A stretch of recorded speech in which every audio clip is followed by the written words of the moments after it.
Hello, welcome to the Brain Scrub, a somewhat improvised approach to mental health. My name is Glenn Sollers, and thanks for tuning in to the first episode of 2023. Happy New Year, everybody. And today, what I'd like to talk about is love. Love, actually. And that happens to be one of my favorite movies. And it was so representative of the trip that I just went on with my wife. We traveled to England to meet a couple of great friends of ours. And then I went to Germany to hang out with my brother and his family. And the trip was outstanding and fully representative of what love is. And I told my friends in England, I said, when we land in Heathrow, I would really appreciate a similar welcoming to those depicted on the movie Love Actually. And actually it didn't happen. They were late and I had my camera rolling as we get into the exit area. Just so excited to see these two, and it didn't happen. However, what did happen was love, actually, and that is a connection that we formed with these two individuals that was outstanding. We met this couple on a cruise 3 years ago who were with the other couple that we met from Denver, and we befriended them, they befriended us, and we thought it was just one of those travel situations where you get to know somebody, you and enjoy their company, and then you never see them again. However, it was a very similar experience to the friends that we reunited with and reconnected with when we're in Denver. Same experience with these two. Just an amazing visit. And I think part of it has to do with the fact that my wife and I have come to a place in our life where we truly love ourselves. And when one loves themselves, you're better able to welcome others into your life. We've both done a lot of self-awareness work as well. And this whole loving oneself was a topic of discussion that we had with this couple around self-love. Do you love yourself? And to make a long story shorter, they are both very passionate individuals. They care deeply about other people out there. They have lived their dreams or pursuing their dreams. And when asked the question, do you love yourself? Because we got into this dialogue, they said, well, what does that mean? I like myself. Do I love myself? It was very difficult for me to explain the importance of it. And now that I'm back in my home country, Canada, I've had some time to really reflect on this topic of self-love and why is it so important. And I think when we were young, love was very conditional, that in order to be loved, you had to be a certain way. I will love you if you do this. Therefore, we've kind of transformed ourselves into creating a situation and a feeling about ourselves that I need to be a certain way in order to get loved, versus we are all love. We all deserve love. There should not be any conditions on our love. But because many of us grew up like that, where in order to be loved, you had to be a certain way, maybe it is difficult for us to actually love ourselves, because we might think, well, that is just self-serving. That is having an ego. That is an attitude of I'm better than you. And it's not that at all. What self-love really is being who we are authentically in any given moment without any fear of being ourselves. Now, of course, we have to really manage our conduct in different respects. However, if I don't love myself, I might be always out there trying to get the recognition that I am loved. And I would argue that when I was young, I did that. And I've done that through many parts of my life where I've felt I've had to be a certain way to get that recognition that sense of appreciation, that sense of acknowledgement from others versus just knowing, you know what, I'm great. I love myself. I love who I am. Because folks, you have to live with yourself. Ultimately, wherever you go, there you are. And if you have a high regard for yourself and a high regard for your well-being and love yourself, people are less likely to mess with you. People are less likely to sacrifice themselves in the pursuit of others. And I would say that's one really critical part of self-love is if you don't love yourself, you're not going to have any clear boundaries. And you might be more needy in some respects, or you might have certain anxieties because you don't feel that permission to be who you are and be love and let that love in, actually. So love is defined by the Brain and Behavior Research Foundation as a state of appreciation for oneself. And if you have that appreciation for yourself, you're better able to make choices that align with who you are and what you want to live in your life and your purpose in life, which also ties into who you are from a physical perspective, a physiological perspective, a spiritual perspective. If you have a high regard for yourself and if you love yourself, you're going to be more focused on your well-being versus being dependent on others to recognize you and to love you, because then you lose yourself. And I know that I've been in that situation where I lost myself because I was trying to please other people. And therefore, there's no self-love in that. Yeah, it's important to go out there and please other people, but if you're doing it from a place of you're lacking something within yourself and you need somebody else in order to be that love, that can be a problem. Because what happens, and this happens in relationships out there, is we settle for things sometimes. And maybe we settle for things that we don't really deserve. Maybe we have this self-talk, this negative self-talk about ourselves. Maybe we judge ourselves, which is natural and normal, but if you're constantly judging yourself and you can never be good enough, that can lead to stress, mental health issues.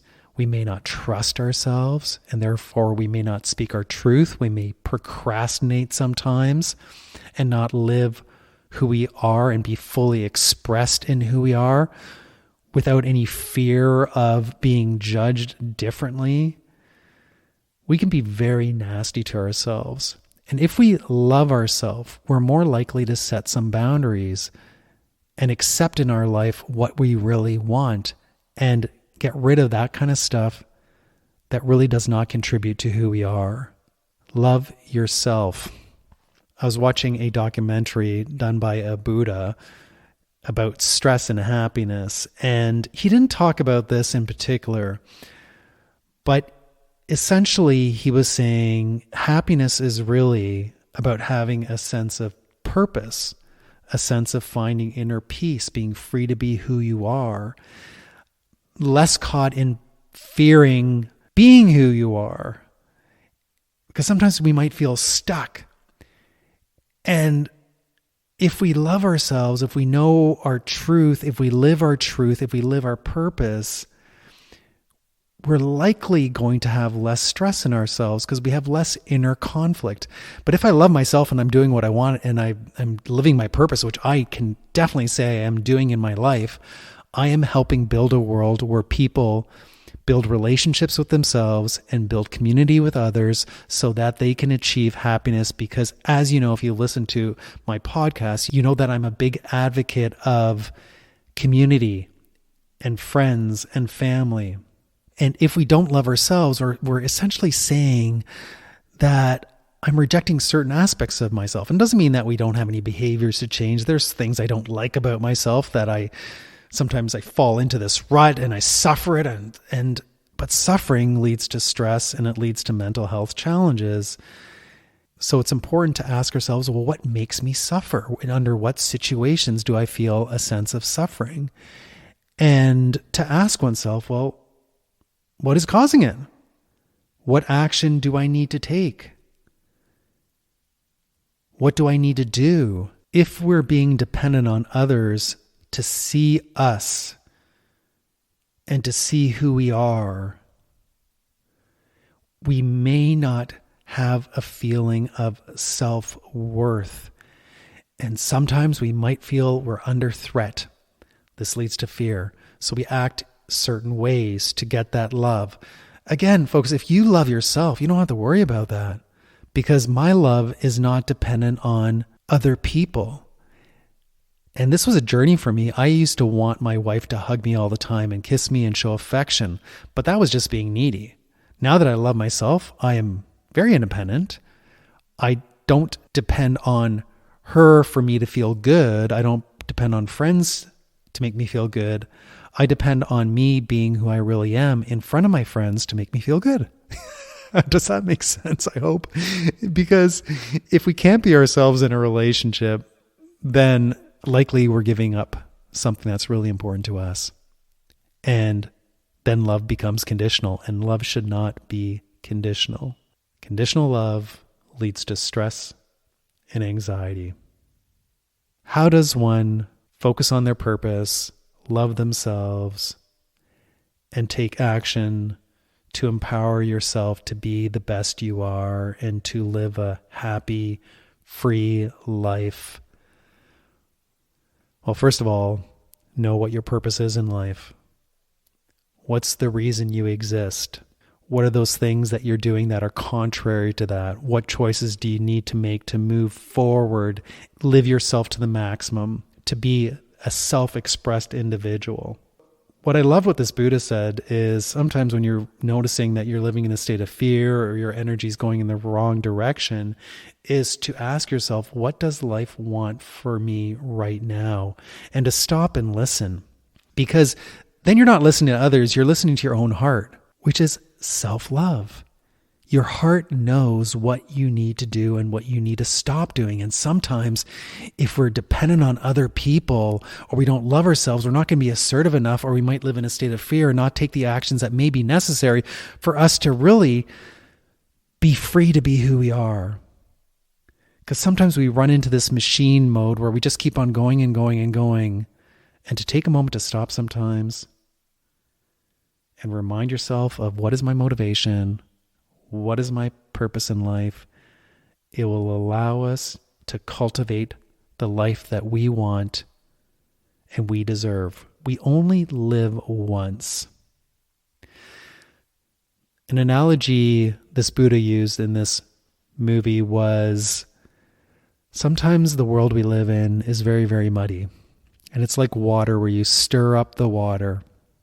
If we can take a step back sometimes and let the mud settle by giving ourselves the space, connecting with who we are, connecting with our self-love, we're likely able to see where it is we need to go, but we need to sometimes give space for the water to clear up. So what are the steps to achieve self-love? First of all, self-awareness, and to really appreciate the gifts that you bring to this world. What is your purpose? What do you value? What's important to you? Where do you want to go in this one life that you have? What brings meaning to your life? When are you at your happiest? When do you find that you're suffering? Create some lists about that. Then think, okay, well, what are some conversations I need to have out there with others where maybe I'm not getting that from them, or maybe they make me feel a way that I can't be myself when I'm with you or in our friendship. And to have those conversations. So you're starting to let the other individuals know in your life that I am love, I am important, and I'm not willing to compromise that.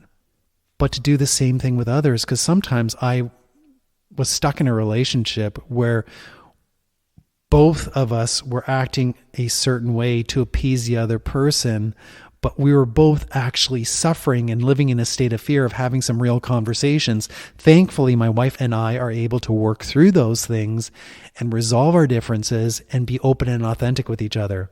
And these are the friends that we attract in our life too. The friends in England, the friends in Denver, the friends that we have in our community. We can be ourselves with them and not compromise who we really are. And that is based on self-love. Folks, love is not conditional. You are worth it. I am worth it. What choices do you need to make in your life to achieve self-love versus being dependent on others to love yourself? Thanks for listening.